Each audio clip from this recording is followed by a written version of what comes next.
ఓం గంగణపతే నమ. ఐం సరస్వత్యై నమ. శ్రీమాత్రే నమో నమ. క్రీం క్రీం మహాకాళికాయ నమ. క్లీం కృష్ణాయ గోవిందాయ గోపీజనవల్లభాయ నమో నమ. ఓం నమ శివాయ శివాయ గురువే నమో నమ. యా దేవీ సర్వభూతేషు మాతృరూపేణ సంస్థాః నమస్తస్యై నమస్తస్యై నమస్తస్యై నమో నమ. క్రీం మహాకాళికాయ నమో నమ. ద్రాం దత్తాత్రేయాయ నమో నమ. జయ గురు దత్తాత్రేయాయ నమ. యూట్యూబ్ ప్రేక్షకులకి అందరికీ కూడా నమస్కారం అండి. నేను పాలపర్తి గురునాథ శర్మ, జ్యోతిషం వాస్తు సిద్ధాంతిని.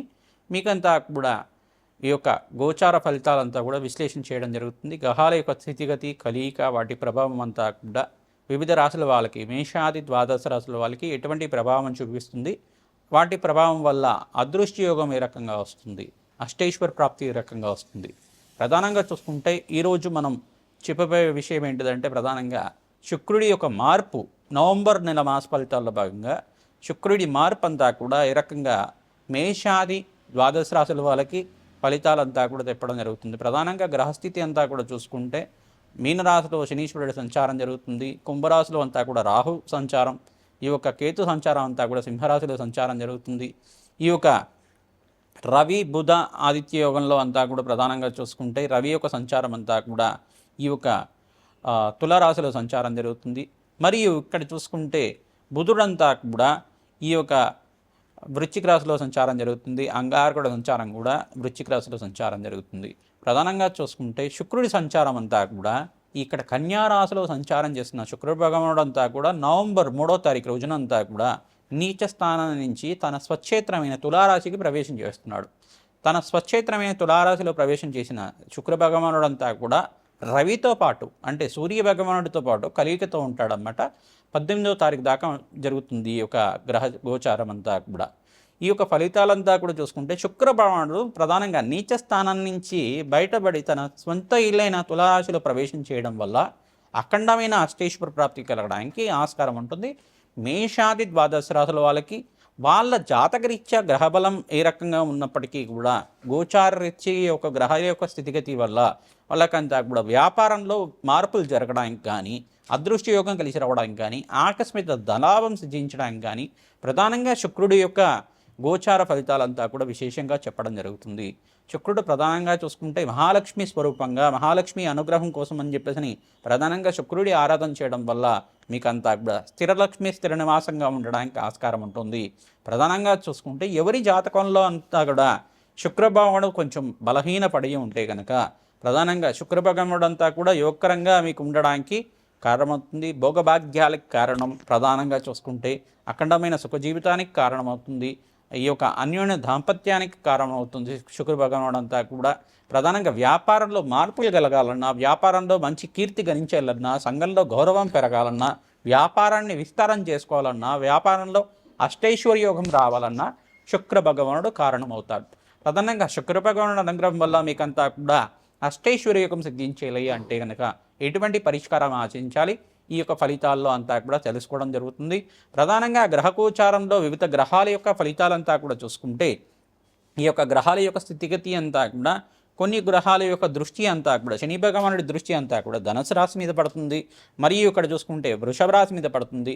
ఈ యొక్క బృహస్పతి సంచారం అంతా కూడా చూసుకుంటే బృహస్పతి సంచారం కర్కాటక రాశిలో ప్రవేశం చేసి డిసెంబర్ 5వ తారీఖు దాకా ఈ యొక్క ఉచ్చస్థానంలో సంచారం జరుగుతుంది. బృహస్పతి సంచారం అంతా కూడా అతిచారంలో సంచారం 48 రోజుల దాకా, అంటే మనకి డిసెంబర్ 5వ తారీఖు దాకా ఈ యొక్క 48 రోజుల దాకా ఈ యొక్క అతిచారంలో సంచారం జరిగిన తర్వాత మళ్ళీ తిరోగమనం జరిగి మిథున రాశిలో ప్రవేశం చేసి జూన్ 14వ తారీఖు దాకా ఉంటారన్నమాట. 2026 జూన్ 14వ తారీఖు దాకా ఉంటారు. ఈ యొక్క మిథున రాశిలో సంచారం అంతా కూడా జరుగుతుంది. మళ్ళీ యథాస్థానానికి మళ్ళీ కర్కాటక రాశికి ప్రవేశం చేసిన బృహస్పతి అంతా కూడా ఈ రకంగా సంచారం జరుగుతూ ఉంటుంది.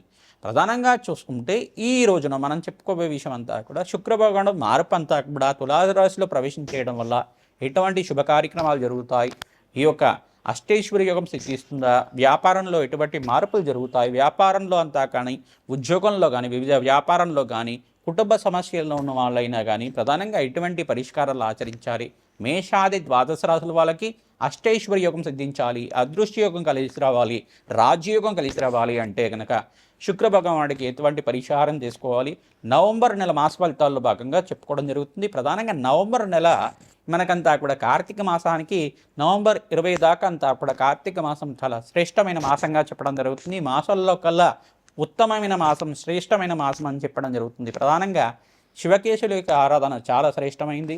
ప్రధానంగా ఎవరైతే కనుక శివపార్వతుల ఆరాధన విశేషంగా చేసుకుంటుంటారో పరమేశ్వరుడికంతా ప్రీతికరంగా అభిషేక హోమాది కార్యక్రమాలు చేసుకోవడం, ప్రధానంగా చూసుకుంటే నారికెల జలంతో కానీ, శుద్ధోదకంతో, గంగాజలంతో కానీ, భస్మోదకంతో కానీ ఎవరైతే అభిషేకం చేస్తూ ఉంటారో అష్టైశ్వర్యోగం సిద్ధిస్తుంది. ప్రధానంగా మారేడు దళాలతోటి ఈ యొక్క లక్షపత్రి పూజ అనేది కార్యక్రమం అంతా కూడా దేవాలయ ప్రాంగణంలో చేస్తూ ఉంటారు. అటువంటి దివ్యమైన కార్యక్రమం అంతా కూడా పుణ్య కార్యక్రమాన్ని ఆచరించడం వల్ల అదృష్ట యోగం కలిసి వస్తుంది. మహాలక్ష్మి ప్రీతికరంగా మారేడు దళాలతోటి, తులసి దళాలతోటి అర్చన విధానం చేయించుకోవడం వల్ల నిత్యమంతా కూడా మహాలక్ష్మీదేవికి అంతా కూడా త్రిసూక్త విధానంగా యజ్ఞాధికరతులు ఆచరించడం వల్ల, లక్ష్మీ కుబేర శాంతి హోమాది కార్యక్రమాలు చేయడం వల్ల అదృష్ట యోగం కలిసి వస్తుంది. ప్రధానంగా గోమాత సేవ ఎవరైతే నిత్యమంతా కూడా చేసుకుంటూ ఉంటారో మీకంతా కూడా ఆకస్మిక ధన లాభం, ధనయోగం సిద్ధించడానికి ఆస్కారం ఉంటుంది. మేషాది ద్వాదశ రాశుల వాళ్ళకి గోచారీత్యా శుక్రుడి మార్పు వల్ల ఎటువంటి ఫలితాలు వస్తాయో తెలుసుకుందాం. వృషభ రాశి జాతకులకి ప్రధానంగా గోచారీత్యా శుక్రుడి యొక్క మార్పు తులారాశులు ప్రవేశం చేసిన శుక్రభగవానుడి యొక్క అనుగ్రహం అంతా కూడా ఏ రకంగా లభిస్తుంది అని తెలుసుకోవడం జరుగుతుంది. ప్రధానంగా ఇక్కడ వృషభ రాశ్యాధిపతి అయిన శుక్రభగవానుడు అంతా కూడా తులారాశిలో ప్రవేశం చేయడం, ఈ యొక్క సొంత ఇంటికంతా కూడా మారడం అనేది యోగకరంగా ఉంటుంది, విపరీత రాజయోగానికి కారణమవుతుంది. ప్రధానంగా నీచ స్థానంలో సంచారం చేసిన శుక్రభగవానుడంతా కూడా ఇక్కడ స్వల్పంగా మిశ్రమైన ఫలితాలు ఇచ్చి ఉండవచ్చు, కానీ ఇప్పుడు అంతా కూడా రాజయోగానికి కారణమవుతుంది. ఆకస్మిక ధనలాభం, ధనయోగం సిద్ధించడానికి శుక్రభగవానుడి మార్పు వల్ల విశేషమైన లక్ష్మీ కటాక్షం సిద్ధించడానికి ఆస్కారం ఉంటుంది. ఈ యొక్క మీరు ప్రధానంగా జన్మజాతకంలో శుక్రభగవానుడు రాశ్యాధిపతి అంతా కూడా ఏ స్థానంలో ఉన్నారో చూసుకోవాలి. లగ్నవశాత్ చూసుకొనేసి ఇక్కడ గోచారీత్యా శుక్రభగవానుడు ఇక్కడ ఇక స్వరాశిలో అంతా కూడా సంచారం చేస్తున్నారు కావున ప్రధానంగా మీకంతా కూడా తులారాశిలో ప్రవేశం చేసిన శుక్రభగవానుడు రాజయోగ కారణమవుతుంది. ఇక్కడంతా కూడా బొబ్బర్లు, అరసందలు దానం చేసుకోవడం, తెల్లటి పంచని బ్రాహ్మణోత్తం దానం చేయడం, ప్రధానంగా చూసుకుంటే అరటి పండ్లను దానం చేయడం వల్ల విశేష రాజయోగం సిద్ధించడానికి ఆస్కారం ఉంటుంది. సంఘంలో గౌరవం పెరగడానికి ఆస్కారం ఉంటుంది. బంధుమిత్తి యొక్క సహాయ సహకారాలు లభిస్తూ ఉంటాయి. ఇంట్లో ఆహ్లాదకరంగా మీకంతా కూడా ఆనందమైన జీవితం జీవించడానికి ఆస్కారం ఉంటుంది. విశేషంగా మీరంతా కూడా శుభమైన కార్యక్రమాల్లో పాల్గొనడానికి ఆస్కారం ఉంటుంది. విందు వినోదాల్లో బంధుమిత్రులతోటి ఆహ్లాదకరంగా ఆనందంగా జీవితానికి ఆస్కారం ఉంటుంది. మాసాంతంలో విశేషమైన శుభవార్త వినడానికి ఆస్కారం ఉంటుంది. వృషభ రాశి జాతకులంతా కూడా మాసాంతంలో మంచి లాభాలు గణించడానికి, ఐశ్వర్యయోగం సిద్ధించడానికి ఆస్కారం ఉంటుంది. ప్రధానంగా అప్పుల బాధ నుంచి బయటపడడానికి ఈ యొక్క శుక్రుడి మార్పు వల్ల మీకంతా కూడా అదృష్టయోగం కలిసి వస్తుంది. లాభాలు గణించడానికి ఆస్కారం ఉంటుంది. లక్ష్మీ కుబేర శాంతి హోమాది కార్యక్రమాలు ఆచరించాలి. ప్రధానంగా చూసుకుంటే టెక్స్టైల్ రంగంలో వాళ్ళు, క్లాత్ బిజినెస్ చేసే వాళ్ళకంతా కూడా మంచి లాభాలు గణించడానికి ఆస్కారం ఉంటుంది. ప్రధానంగా జ్యువెలరీ బిజినెస్ చేసే వాళ్ళకు కూడా లాభాలు గణించడానికి ఆస్కారం ఉంటుంది. శుక్రుడు అంతా కూడా ఇక్కడ కళాత్మక జీవితానికి కారణమవుతారు కావున ప్రధానంగా సినీ రంగంలో వాళ్ళు కానీ, ప్రధానంగా ఈ యొక్క సాంస్కృతిక రంగంలో ఉండే వాళ్ళైనా కానీ ప్రధానంగా మంచి అవకాశాలు సిద్ధించి సంఘంలో మీకంతా కూడా పేరు ప్రఖ్యాతలు గణించడానికి, ఆకస్మిక ధనలాభం సిద్ధించడానికి, మంచి ఆఫర్స్ అంతా కూడా కొత్త కొత్త ఛాన్సెస్ అంతా కూడా రావడానికి ఆస్కారానికి ఉంటుంది. ప్రధానంగా చూసుకుంటే రాజశ్యామల యజ్ఞాధికరతలు కానీ, ప్రధానంగా చూసుకుంటే కాలభైరవ శాంతి హోమాది కార్యక్రమాలు కానీ ఆచరించడం వల్ల అదృష్ట యోగం సిద్ధిస్తుంది. ప్రధానంగా శుక్ర భగవానుడు ప్రీతికరంగా బొబ్బర్లు దానం చేసుకోవాలి. ఇక్కడ శని భగవానుడు అంతా కూడా మీనరాశులు సంచారం జరుగుతుంది కావున శని భగవానుడు ప్రీతికరంగా తెలలు దానం చేసుకోవడం యొక్కరంగా ఉంటుంది. ఇక్కడ అంగారకుడు అంతా కూడా ప్రధానంగా చూసుకుంటే సప్తమ స్థానంలో ఈ యొక్క సంచారం జరుగుతుంది. బుధ భగవానుడు కూడా సప్తమ స్థానంలో సంచారం జరుగుతుంది కావున ఇక్కడ అంగారకుడు ప్రీతికరంగా కందిపప్పు దానం చేసుకోవడం శ్రేయదాయకంగా ఉంటుంది. అగ్నికి నవధాన్యాలు సమర్పించడం వల్ల రాజయోగం సిద్ధిస్తుంది. మీ జన్మజాతకాన్ని అంతా కూడా పరిశీలన చేసి మీకు అంతా కూడా పరిష్కారం చెప్పడం జరుగుతుంది. మా యొక్క ఫోన్ నెంబర్కి మీరు జన్మజాతకం అంతా కూడా వాట్సాప్ అంతా కూడా చేయండి. తద్వారా మీకు అపాయింట్మెంట్ ఇవ్వడం జరుగుతుంది. మీరంతా కూడా జాతకరీత్యా ఎటువంటి పరిష్కారాలు ఉన్నా కానీ మీరు ప్రశ్నారూఢ ప్రకారంగా జన్మజాతకం అంతా కూడా విశ్లేషణ చేసుకొని లగ్నచక్రవశాత్తు ఈ యొక్క దత్తనాడి ప్రకారంగా అంతా కూడా విశ్లేషణ చేయడం జరుగుతుంది. ఈ యొక్క పరాశర ప్రకారంగా కూడా జాతకం అంతా కూడా విశ్లేషణ చేసుకొని మీకంతా కూడా నాడీ జ్యోతిష ప్రకారంగా మీకంతా కూడా విశ్లేషణ చేసుకొని మీకంతా కూడా పరిష్కారం చెప్పడం జరుగుతుంది. ఆర్థిక సమస్యలు ఉన్నా కానీ, ఇంట్లో ఈతిపాదలు కానీ, ఇంట్లో కష్టాలు కానీ ఉన్నా కానీ, ఎటువంటి సమస్యలు కన్నా కానీ మీరు పరిష్కారం చెప్పడం జరుగుతుంది. వివాహాది శుభకార్యకాల కోసం కానీ, సంతాన యోగం కోసమైనా కానీ పరిష్కారం అంతా కూడా చెప్పడం జరుగుతుంది. ప్రతినిత్యం కూడా మీరంతా కూడా ఈ ఒక పరిష్కారాన్ని ఆచరించడం వల్ల లక్ష్మీ కుబేర శాంతి హోమాది కార్యక్రమాలు ఆచరించుకోవడం, ప్రధానంగా కార్తీక మాసంలో శివపార్వతుల కళ్యాణం ఆచరించడం వల్ల విశేషమైన పుణ్యయోగం సిద్ధిస్తుంది. ప్రధానంగా మీరంతా కూడా కార్తీక దీపాన్నంతా కూడా కార్తీక మాసంలో దీపం అంతా కూడా వెలిగించడం వల్ల ప్రదోష కాలంలో ఎవరైతే కనుక రావి చెట్టు దగ్గర శివాలయ ప్రాంగణంలో కానీ, రామాలయ ప్రాంగణంలో కానీ, దేవాలయ ప్రాంగణంలో రావి చెట్టు దగ్గర కానీ దీపాన్ని వెలిగిస్తూ ఉంటారు. ఆవునే దీపాన్ని వెలిగించడం వల్ల అఖండమైన పుణ్యప్రాప్తి కలుగుతుంది. కోటి యజ్ఞాల ఫలితం కలుగుతుంది. శత సహస్ర గోదాన ఫలితం కలుగుతుంది.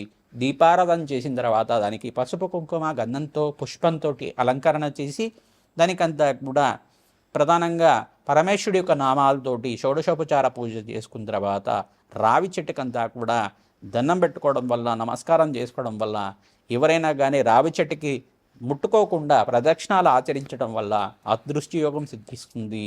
ప్రధానంగా మీరంతా కూడా ఎవరైతే కార్తీక మాసంలో దీపదానం చేస్తారో ఉసిరిక దీపదానం చేయడం వల్ల మీకంతా కూడా బ్రహ్మలోక ప్రాప్తి కలుగుతుంది, మోక్ష జ్ఞానం సిద్ధిస్తుంది, వైకుంఠలోక ప్రాప్తి కలుగుతుంది అని చెప్పేసి మన కార్తీక పురాణంలో చెప్పడం జరిగింది, శివపురాణంలో చెప్పడం జరిగింది. ప్రధానంగా ఇక్కడ చూసుకుంటే శివపార్వతుల కళ్యాణం కానీ, ఈ యొక్క లక్ష్మీనారాయణ కళ్యాణం కానీ, సీతారాముల కళ్యాణోత్సవం కానీ దేవాలయ ప్రాంగణంలో పుణ్యక్షేత్రంలో కనుక మీరు ఆచరింపచేయడం వల్ల అదృష్టి యోగం సిద్ధిస్తుంది. ప్రధానంగా చూసుకుంటే శాలిగ్రామ దానాన్ని దానం చేయాలి. ఎవరైతే శాలిగ్రామ దానం చేస్తారో మీకంతా కూడా విశేషమైన పుణ్యయోగం సిద్ధిస్తుంది. బ్రాహ్మణోత్మికంతా కూడా మహావిష్ణు స్వరూపంగా భావించి మీరంతా కూడా ఇక్కడ మహావిష్ణు స్వరూపంగా ఉన్న బ్రాహ్మణోత్మికంతా కూడా శాలిగ్రామ దానం చేయడం వల్ల అదృష్టి యోగం సిద్ధిస్తుంది. ఆకస్మిక ధనలాభం, ధనయోగం సిద్ధించడానికి, వంశాభివృద్ధి కలగడానికి ఆస్కారం ఉంటుంది. కోటి యజ్ఞాల ఫలితం కలుగుతుంది. శ్రీమాత్రే నమః.